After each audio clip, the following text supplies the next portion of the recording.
अवधूत चिंतन श्री गुरुदेव दत्त श्री स्वामी समर्थ. स्वामी भक्तांनो, तुमच्या घरात कधी असा विचार आला आहे का, देवघरात मंगल कलश ठेवला तर खरंच काही बदल होतो का? मंगळवारीच तो का भरायचा आणि आपण जो कलश भरतो तो योग्य पद्धतीने भरतो का? कारण अनेक वेळा आपण श्रद्धेने पूजा करतो, पण योग्य माहिती नसल्यामुळे आपल्याला त्याचं पूर्ण फळ मिळत नाही. म्हणूनच आजचा हा व्हिडिओ खूप खास आहे. आज आपण अगदी सोप्या आणि स्पष्ट भाषेत समजून घेणार आहोत. देवघरात कुलदेवतेच्या नावाने मंगल कलश का भरावा, तो कसा भरावा, कोणते साहित्य लागतं, कोणते नियम पाळायचे आणि त्याची रोजची पूजा कशी करायची. म्हणून आजचा हा व्हिडिओ शेवटपर्यंत नक्की पहा, कारण योग्य पद्धतीने केलेला मंगल कलश घरात सुख समृद्धी आणि सकारात्मक ऊर्जा वाढवतो. स्वामी भक्तांनो, सर्वप्रथम आपण समजून घेऊया मंगल कलशाचं महत्व नेमकं काय आहे. आपल्या शास्त्रांनुसार मंगल कलश हा समुद्र मंथनाचं प्रतीक मानला जातो. समुद्र मंथनातून अमृत प्रकट झालं आणि त्यावेळी देवांनी कलशाचा उपयोग केला अशी श्रद्धा आहे. म्हणूनच कलश म्हणजे समृद्धी, जीवनशक्ती आणि देवत्वाचं प्रतीक.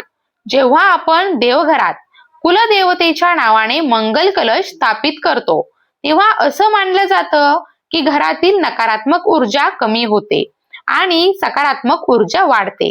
विशेष म्हणजे मंगळवारी हा कलश भरणं अत्यंत शुभ मानलं जातं, कारण मंगळवार हा देवीचा दिवस आहे आणि अनेक घरांमध्ये कुलदेवतेची पूजा या दिवशी केली जाते.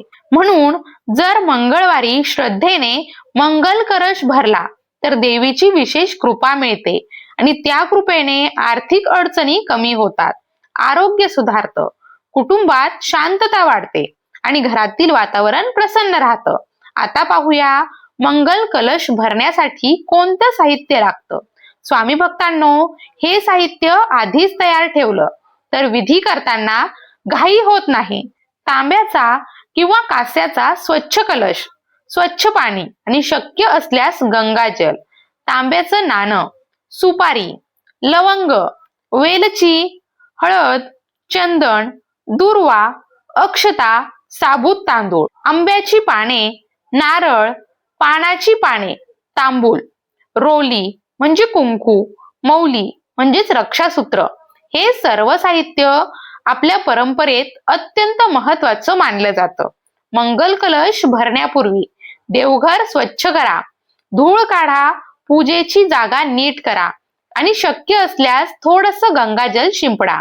देवघरात ईशान्य कोणा, उत्तर पूर्व दिशा सर्वात पवित्र मानली जाते. म्हणून शक्य असल्यास कलश तिथेच ठेवा. त्या ठिकाणी रोली आणि हळदीने स्वास्तिक काढा, कारण स्वास्तिक हे शुभत्व आणि मंगलाचं प्रतीक आहे. आता मुख्य प्रक्रिया. स्वच्छ कलश घ्या, त्यामध्ये पाणी भरा आणि त्यात थोडंसं गंगाजल मिसळा. यानंतर एक तांब्याचं नाणं टाका, समृद्धीचं प्रतीक म्हणून. सुपारी, लवंग, वेलची, हळद, चंदन, दूर्वा, अक्षता हे सर्व एक एक करून टाका आणि यानंतर आंब्याची पाने कलशात ठेवा आणि कलशाच्या तोंडावर पाने लावून त्यावर नारळ ठेवा. नारळ म्हणजे श्रीफळ आणि देवीला अतिशय प्रिय. आता तयार झालेला कलश स्वास्तिक चिन्हावर ठेवा. कलशावर रोलीने स्वास्तिक काढा आणि मौली बांधा. ही म्हणजे आध्यात्मिक संरक्षण. यानंतर हात जोडून मंत्र जपा. कलशस्य मुखे विष्णू आणि ओम श्री कुलदेवताय नमः हा मंत्र श्रद्धेने म्हणा. यानंतर धूप, दीप, नैवेद्य अर्पण करा. स्वामी भक्तांनो, हा कलश मंगळवारी भरणं शुभ. सकाळी केल्यास अधिक उत्तम. पाणी रोज बदलायची गरज नाही, आठवड्यातून एकदा पुरेसं आहे. तांबूल अर्पण केल्यास अधिक शुभ. काही जण विशेष दिवशी विसर्जन करून पुन्हा स्थापना करतात. मंगल कलशाबद्दल असं मानलं जातं की घरात सुख समृद्धी वाढते, वास्तुदोष कमी होतात, मनाला शांतता येते, वातावरण प्रसन्न राहतं आणि सगळ्यात महत्वाचा भाग आहे रोजची पूजा कशी करायची. कारण अनेक घरांमध्ये कलश स्थापना केली जाते, पण त्याची नियमित पूजा केली जात नाही आणि त्यामुळे त्याचं पूर्ण फळ मिळत नाही. स्वामी भक्तांनो, मंगल कलशाची रोजची पूजा ही खूप सोपी आहे. तुम्ही ती सकाळी किंवा संध्याकाळी करू शकता. पूजेचं महत्व. असं मानलं जातं की रोज पूजा केल्याने घरातील सकारात्मक ऊर्जा वाढते, कुलदेवतेचं संरक्षण मिळतं आणि घरात शांतता टिकून राहते. आवश्यक साहित्य: दैनिक पूजेसाठी अगरबत्ती, कापूर, दिवा, रोलिंग आणि हळद, अक्षता, फुले, तांबूल, नैवेद्य, फळं किंवा मिठाई असेल तरीही चालेल. पूजेची पद्धत: सर्वप्रथम देवघरात दिवा लावा. यानंतर मंगल कलशाला अगरबत्ती आणि कापूर ओवाळा. रोली आणि हळदीने छोटासा स्वस्तिक काढा आणि अक्षता अर्पण करा. यानंतर हात जोडून मंत्र जपा. ओम श्री कुलदेवताय नमः हा मंत्र श्रद्धेने आणि शक्य असल्यास 108 वेळा जपा. यानंतर तांबूल अर्पण करा, नमस्कार करा, नैवेद्य दाखवा आणि शेवटी प्रसाद सर्वांनी घ्या. स्वामी भक्तांनो, दैनिक पूजेत काही सोपे नियम पाळणं खूप महत्वाचं आहे. कलशातील पाणी रोज बदलू नका. आठवड्यातून एकदा पुरेसा आहे. कलश नेहमी स्वच्छ ठेवा आणि आसपासची जागा देखील स्वच्छ ठेवा. शक्य असल्यास सलग 21 दिवस पूजा करा. असं मानलं जातं की 21 दिवसांच्या पूजेनंतर विशेष आध्यात्मिक फळ मिळू शकतं. आता आपण एक खूप महत्वाची आणि पवित्र गोष्ट समजून घेऊया. अष्टदल कमळ. अनेक भक्त विचारतात, कलश ठेवताना खाली काय काढायचं? तर भक्तांनो, अष्टदल कमळ काढणं अत्यंत शुभ मानलं जातं. हे कमळ देवी लक्ष्मीचं प्रतीक आहे आणि दिव्य ऊर्जेचं प्रतीक आहे. जेव्हा आपण अष्टदल कमळावर कलश ठेवतो तेव्हा त्या ठिकाणी सकारात्मक ऊर्जा वाढते आणि वातावरण अधिक पवित्र होतं. अष्टदल कमळ कसं काढायचं? साहित्य: रोली, हळद किंवा चंदन, अक्षता, स्वच्छ जागा. पहिले आधार: ईशान्य कोणा स्वच्छ करा. एक गोल काढा. 5 ते 7 इंचाचा असेल तरी चालेल. 8 दल. त्या गोलात 8 समान भाग करा. त्रिकोणी पानांसारखे दिसतील.